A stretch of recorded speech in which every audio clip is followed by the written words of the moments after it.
E aí, galera, a gente voltou agora com a nossa aula de feudalismo, né? Bom dia, boa tarde, boa noite para você.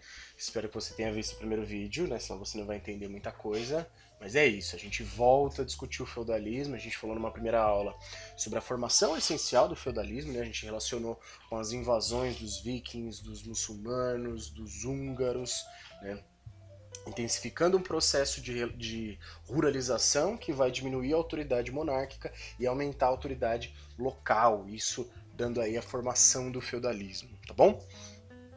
Muito bem, a gente vai falar de algumas estruturas importantes hoje a respeito do feudalismo, começando pela economia, então compreender como é que se organiza a economia feudal, tá? A gente pode começar dizendo que a produção no feudalismo, ela gira em torno do feudo, daquela propriedade agrícola, tá bom? Então, as terras, elas pertenciam a um senhor, tudo bem, a um senhor da nobreza, tá? E elas vão ser o núcleo produtivo de toda uma região, tá? A economia, inclusive, ela vai estar sempre buscando uma espécie de autossuficiência, né? Coloquei inclusive um asterisco para vocês aí, por quê? Porque, claro, busca-se uma autossuficiência, mas isso é quase impossível, né? Pensando aí numa relação feudal, né? Claro que as trocas elas existiam, elas eram necessárias, etc., mas era quase autossuficiente, tá bom? A produção ela vai se voltar, portanto, não para abastecer regiões distantes, regiões diferentes, mas sim para abastecer o próprio o feudo, a própria região ali, tá bom? E aí a gente divide esse território, esse feudo, em três partes. Primeiro, uma terra ou manso senhorial, que era uma parte desse feudo em que a produção ela era toda do senhor da nobreza, tá? Uma terra ou manso servil, em que ali a produção ela era dos servos, a gente vai discutir melhor essas relações, e um manso ou uma terra comunal ali, tanto o senhor poderia usufruir da produção nessa região, quanto os servos, tá bom? Então essa divisão ela é importante que seja compreendida dentro do feudo. A gente vai olhar uma imagem que vai esclarecer melhor isso pra gente já já, tá? Muito bem. Ainda pensando na economia, a grande relação de trabalho dentro do feudalismo é a servidão, tá? Lembra daquela questão que a gente falou na aula passada, né? Em que nós temos uma grande onda de invasões, de ataques, um período, portanto, de violência bastante grande. O que vai acontecer? O camponês, portanto, amedrontado, né, muitas vezes acuado, ele vai buscar proteção em torno do senhor. O senhor o acolhe, o senhor da nobreza, o senhor feudal o acolhe, o permite trabalhar nas suas terras, oferece proteção, oferece abrigo e ele, em troca, fornece trabalho. Tudo bem? Claro, o servo ele é preso à terra, tá? Mas ele, em troca, oferece, portanto, trabalho. Tá? Isso é uma relação super importante para se compreender. Então, quando a gente fala da servidão, a gente está falando de uma relação de trabalho, uma relação econômica dentro do feudalismo, tá bom? E aí tem algumas obrigações do servo para com o feudo, para com o senhor feudal, tá? Algumas obrigações servis que a gente vai ver aqui. Primeiro, a corveia. Então, obrigatoriamente esse servo, ele tem que trabalhar em um período nas terras senhoriais, produzindo, portanto, para o senhor, tá? A talha. Então, o que você produz nas terras servis vai ter uma tributação, tá, em cima disso, que vai ser destinada a também o senhor da nobreza, tá bom? E por fim, as banalidades, né, que era um tributo cobrado pelo equipamento utilizado para a produção, né? Então, seja um forno, um moinho, qualquer coisa que se utilizava para produzir dentro das terras do feudo, tinha também uma cobrança de impostos. Aqui, portanto, é importante que a gente note o seguinte: apesar da gente colocar inicialmente, né, como sendo uma relação de troca, então o senhor oferece proteção, abrigo e o servo paga isso com trabalho, obviamente a gente está vendo uma relação de dominação, de exploração, de coerção, né? O senhor ele explora o trabalho do servo, cobra uma série de tributos e o servo, de uma forma ou de outra, ele acaba só sobrevivendo, tá? Então é importante que a gente compreenda essa relação de trabalho, né, que é a servidão, dessa forma, tá bom? Muito bem.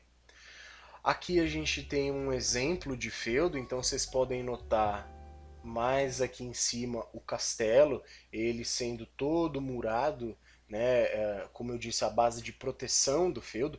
Tudo isso é o território feudal, tá? Aqui a gente tem as terras, então o manso senhorial, o manso servil, né, o manso comunal, um pasto para as ovelhas, enfim.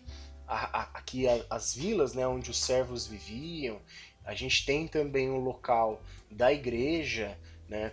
Então repara que existe inclusive uma instituição religiosa dentro do feudo. Isso dá mais legitimidade para a dominação sobre o servo, tá bom? Então tem toda uma organização dentro do feudo. Então isso que eu coloquei para vocês é um ótimo exemplo de como que esse feudo ele está se organizando, né? De como ele está se relacionando aí dentro desse modo produtivo, tá?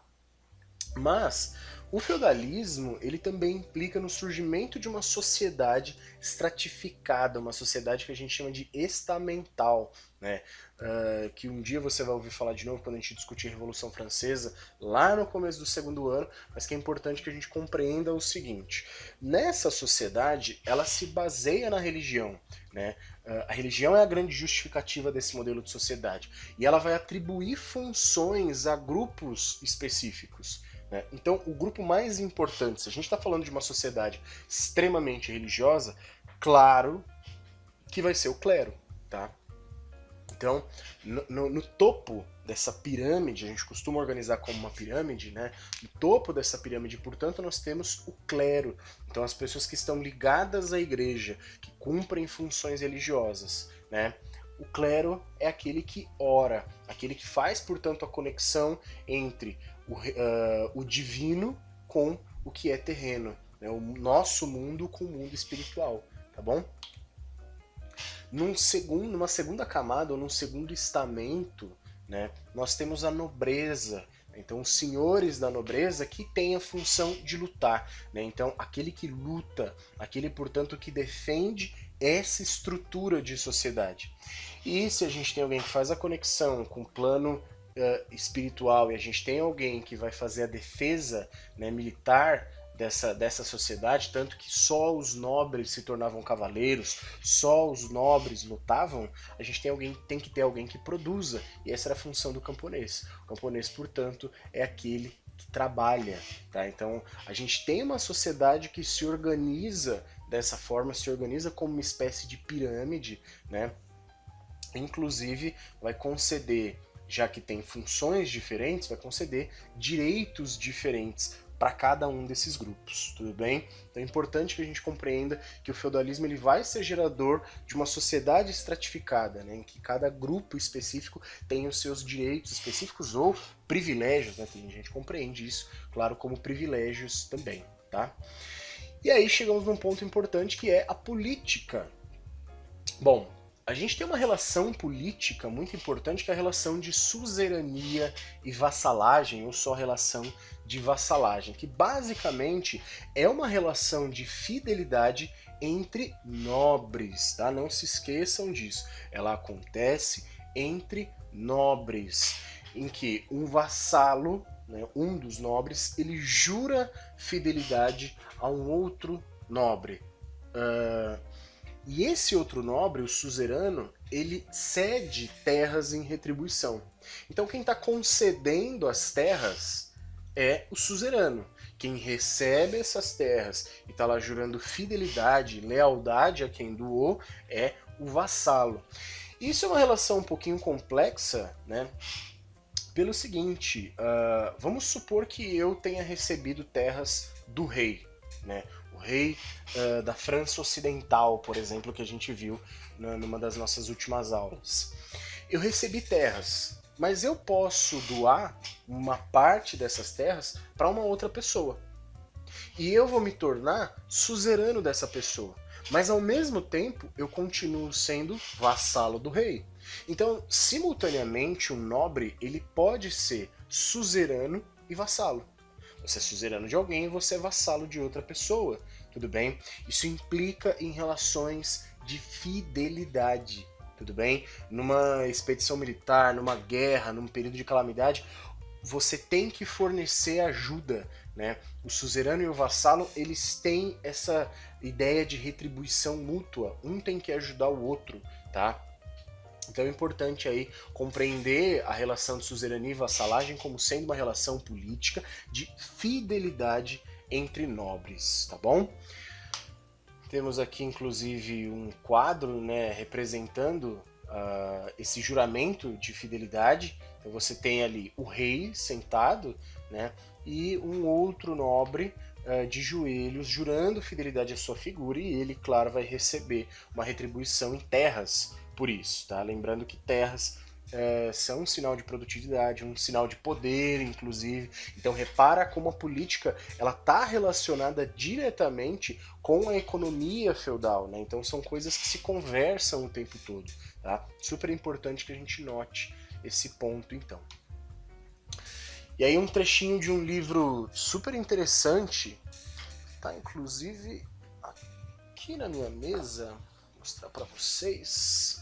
Livro de um autor inglês chamado Passagens da Antiguidade ao Feudalismo, do Perry Anderson, baita de um livro legal. Se você se interessa pelo assunto, super recomendo a leitura desse livro, tá? Esse trecho diz o seguinte: o monarca era um suzerano feudal de seus vassalos. Na verdade, ele era senhor apenas de suas propriedades, sendo nos outros locais uma figura meramente decorativa. Então, o que eu gostaria que vocês compreendessem aqui com essa passagem? No modelo do feudalismo, existe, como eu disse anteriormente para vocês, uma fragmentação de poder, né? O monarca, no momento de invasões, o que foi muito comum de acontecer, né? Os monarcas, vendo que figuras locais o ajudaram, né, a resistir às invasões dos vikings, dos sarracenos, dos húngaros, etc., eles concediam a uma figura uma porção de terra, um conde, a um duque, a um barão, enfim. Só que eles não faziam isso com uma pessoa, eles faziam isso com várias pessoas. E no fim, essas terras acabavam sendo governadas por essas pessoas, que receberam primeiro pelos seus vassalos. Claro, ele ainda é uma autoridade no reino, mas dentro desse feudo especificamente, quem é a autoridade é o senhor feudal, que recebeu a terra, que é vassalo dele, é claro. Mas isso representa pra gente, portanto, uma fragmentação, não só territorial, não só econômica, mas uma fragmentação de poder político, tudo bem? O que vai acabar fazendo com que, após uma série de doações, o rei ele seja apenas senhor de suas propriedades, sendo nos outros locais, como diz o texto, uma figura meramente decorativa, tá bom? Isso é importante que se perceba. Mas aí tomar um cuidado, né? Porque existe uma relação de decomposição da soberania, que é isso que a gente acabou de falar, com uma necessidade de centro de autoridade. A gente não pode achar que houve aí uma anarquia feudal, uma anarquia da nobreza, porque isso, né, uma total desvinculação da soberania do rei acabaria provocando uma falta de elo entre os territórios de um reino. Então, apesar de existir uma decomposição da soberania, uma fragmentação do poder político, é necessário, para a própria sobrevivência dos feudos, né, da ideia de nobreza, é necessário um centro de autoridade que crie legitimidade num domínio imperial, num reino. Tá bom? Então, existe uma decomposição da soberania do rei, mas ainda continua existindo e a sua figura simbolicamente como um centro de autoridade capaz de manter um reino unificado, capaz de fazer as leis valerem num território de um reino, tá? Capaz de manter a regulação da ordem. Tudo bem? Então é importante que a gente não confunda certas coisas, achar que a Europa feudal era uma anarquia feudal, tá? Não é isso, tá bom? Muito bem, então mais um trechinho do Perry Anderson, né? A soberania política nunca se concentrou em um único ponto. As funções do Estado se desintegravam em sucessivas concessões verticais. Esse parcelamento da soberania iria constituir todo o modo de produção feudal. Então acho que ele usa uma expressão, inclusive, que é muito boa para a gente compreender do que a gente está falando, né? Ele fala de um parcelamento da soberania. Ele fala, inclusive, de concessões verticais. Um rei concede terras a um grupo de nobres. Esses nobres vão fazer, por sua vez, outras concessões a outros nobres, e esses outros nobres também acabam fazendo outras concessões. Então existe todo um parcelamento de soberania, como ele fala pra gente no trechinho do texto, que é a característica central do modo de produção feudal, a fragmentação territorial, a fragmentação política e a fragmentação econômica. Tá? Então repara, tem uma palavra que sintetiza muito bem o que é o feudalismo, que é fragmentação, tá bom? Então é isso, galera. Queria agradecer a atenção de vocês. Espero que vocês tenham entendido esse tema que é tão complexo e tão importante, né, pra gente entender esses 1000 anos de história medieval, tá? Se você não entendeu alguma coisa, deixa algum comentário aqui no link do YouTube, que eu tento responder da melhor maneira possível, ou espero o nosso encontro online, anota suas dúvidas, tá? E pergunta, tá bom? Eu falei para vocês do livro do Perry Anderson, eu vou deixar uma atividade para vocês, uma atividade importante, que é a leitura de um capítulo, né? Tem um trecho desse livro que vocês vão ter que ler, tá? Importante para vocês, que vai falar ali das peculiaridades da formação, da tipologia das formações sociais dentro do feudalismo, tá bom? Então vou mandar para vocês esses arquivos em imagem, vai um linkzinho do Drive para vocês em atividade pelo plural, e vocês vão usar para responder a atividade de vocês, tá bom? Gente, de novo, obrigado, bons estudos, boa semana para todo mundo, beijo para vocês, falou!